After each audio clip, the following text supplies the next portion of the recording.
Myself of my Oh, wait, accoutrement. before you do, I never got your name and all that ID stuff that I'll put at the front somewhere. You want? Christy Smith. I manage the Arizona Garden for Stanford University. And what else do you do here? I also manage manuscript successions for the library at Special Collections and University Archives. This is jade plant, Crassula ovata, a common house plant, common around here. It is frost tender, so we've tried to plant it in some protected areas.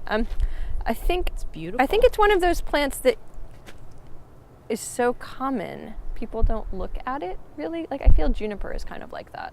Yeah. That it's been overused, but it's still just super attractive. And yeah, okay, maybe by the time it's all like withered on your desk as a little houseplant, it's not so attractive. But like big and in bloom in the garden, I think I really love them.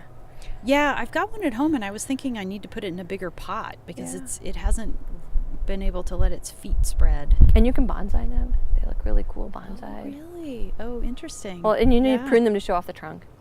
So there's quite a bit you can do. Yeah, I think they're beautiful, and the bees obviously love them. And we're friends with bees. Oh gosh, we are. So maybe we should talk about this one. Sure, which before is you. A true cactus? It is a true cactus. When I planted it, it was a Trichocereus terschekii, and now it's an Echinopsis terschekii. Okay, well, Echinopsis meaning spiny? Like a hedgehog. Yeah. Indeed, yes. Yeah. Okay. Echinopsis used to be a totally separate group of like low-growing, but fuzzy-based flowering plants, cactus, and so now they've put them together. I have Echinocactus grusonii, which is golden beryl. So again, the same root word. Echinoderms. My understanding of the key to this genus is the flower bases are fuzzy. So if you look at a lot of your other cereoid cactus, so your ones that are tall and columnar, like a cereus, which is I think Latin for candle. I think that was part of why it was never really meant to be an actual recreation of a, historical recreation of an Arizona landscape. But they did bring in hundreds of saguaros. They're sort of the modern horticultural replacement for saguaros, so they have a somewhat similar growth characteristic. So they branch in the same way. I have a few saguaros down at the other end, and I have some next to one of these, so they don't actually look that close. But if you want to look at them next to each other, they're very easy to tell apart. But it should not be blooming now. It should be blooming in the summer. But we got that rain, and I guess it was warm, and it looks happy. Yeah, well, it looks just beautiful. I'm always fascinated with cactus flowers. The seed-producing part is buried down in the stem. Apples are that way. That's why you have the stem on one side and then the little floral bits on the other. And you can really see that here. And with cactus fruit, the reason cactus fruit, the outside of a cactus fruit looks kind of like a stem is because it is. Oh, I love that one. It has I was trying to name this one. It's Euphorbia lambii, and there's a bigger version of it there. And they die every couple years, and then weeks and weeks ago, these were kind of right at the end of flowering, I'm pretty sure. Very likely. This is Aloe brevifolia. Among the groups of plants that tend to make succulents are things in the daisy family. Right. This is Aloe dichotoma. This is a real tree aloe. Oh, beautiful. So, and it's just starting to flower. These are super rare. This is one of the rarest things I have. They're touchy. I've killed about 3 or 4 of them, but this one has adapted. But the cool thing is it dichotomizes. It's super geometric, so the branches just split. Each one of them divides. Susian. Well, and I like the way it's paired with, this is also a euphorb, and it, to me, looks kind of Susian. Oh, well, here, it's a classic example of convergent evolution. All right. So aloes and agaves are unrelated plant families. Agave used to be in the Agavaceae family. It has now been put into the Asparagaceae family, the tribe of agaves, I think. Okay. So they have rosette forms, as do most aloes. The thing about a rosette form is they're from similar environments, arid environments, and it's a very good form for dealing with an arid environment. You can close up. Any dew that you get dribbles down. And so it's just a very successful form. So the easiest way to tell them apart is flower. Flowers look totally different. The other thing is, every once in a while I go around with people who try to tell me any aloe is good for your sunburn. And actually some aloes are not, and some aloes are toxic and some or irritant. I don't think any of them are toxic, like euphorbias are toxic. But make sure that you have aloe vera before you put it on your sunburn. They hybridize them also, but it's not, I think the margins do not look as toothy to me as the ones that I know as arborescent, so I'm not actually 100% sure. I just confirmed, by the way, that's a toothless variety of aloe arborescens. How cool is this?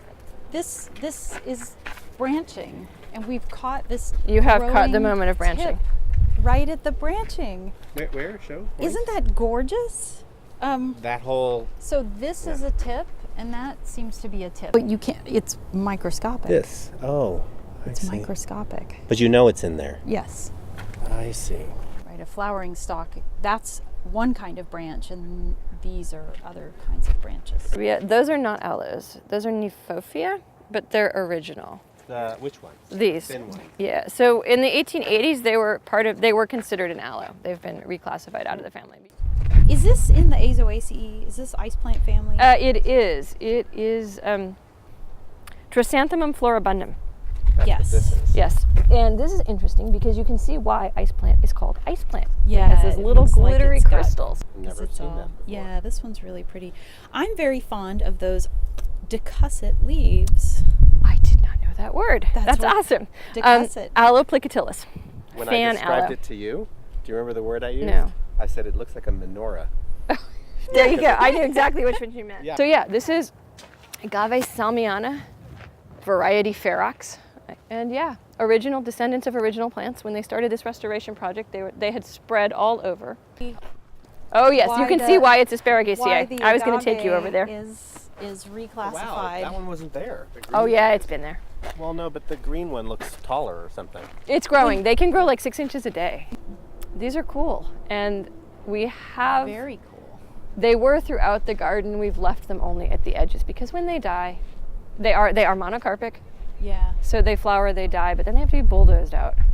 So you say it's monocarpic, but a given shoot is monocarpic, but this one was a branch of that one. No, they're right? offsets technically. Yeah, but so like that would a- depend. So it would be depend. Like I It's a think clone. It's a. It does die in the center and leave babies around. You can actually see that more clearly, I think, with this one. But one of the interesting things is there is root connection. So I think the hormone. So it's carbohydrate accumulation that triggers bloom. So century plant Right. is not really accurate, but it does take a long time. But the better cultivation conditions are, the faster they'll bloom out and die. Yeah. Also stress. So like sometimes when we transplant agaves, they say, oh my God, I'm gonna die, I better bloom, even though, so. And then, yeah. But little ones sometimes go. So there's two things here. It's the areolas are what the spines come out of, and that's on all cacti, including, say this Trichocereus here. This is an opuntia. So in addition to spines, it has tiny little microscopically barbed hair-like spines called glochids. And I've been handing away bulbils for like the past year and a bit. But if anybody needs one, this plant is dying. Oh, I would totally take one. Let's see if that broke take off one. enough to root. Give it a try. I'm going to try and break off a couple more because this plant is simple? dying. Like you Thank just you. shove it in the ground? Yeah, pretty much. We have a lot of stairs that look kind of ugly if you see them, and we put them along the stairs. I Great. think because it prevents the fungal problem, because the water would run down instead of pool. Thank you so much. Here's another one. I awesome. don't know. Do your best. But if they don't work, come back and get more. Okay. Because I'm giving these away. Here's the tiny little ones. When they're really ready to go, they just fall. And so that's like a vegetative propagation solution when you don't have. Would you start it just in air and let it dry out? I would let it dry in general. Well, so this one already has a root going. So this one you don't have to let, can you see it right there? Yes. This one you don't have to let harden off so much, but this is a bad time of year to do it too. Yeah. But in general, you will would it- let them harden off in the shade for a couple days till they callus over and are not wet and juicy anymore, and then plant shallowly and water But you sparingly. can't wait till May. Probably not. Well, I don't know. you know, I'll give you another one. Maybe you can we'll try. have one of those drought winters again.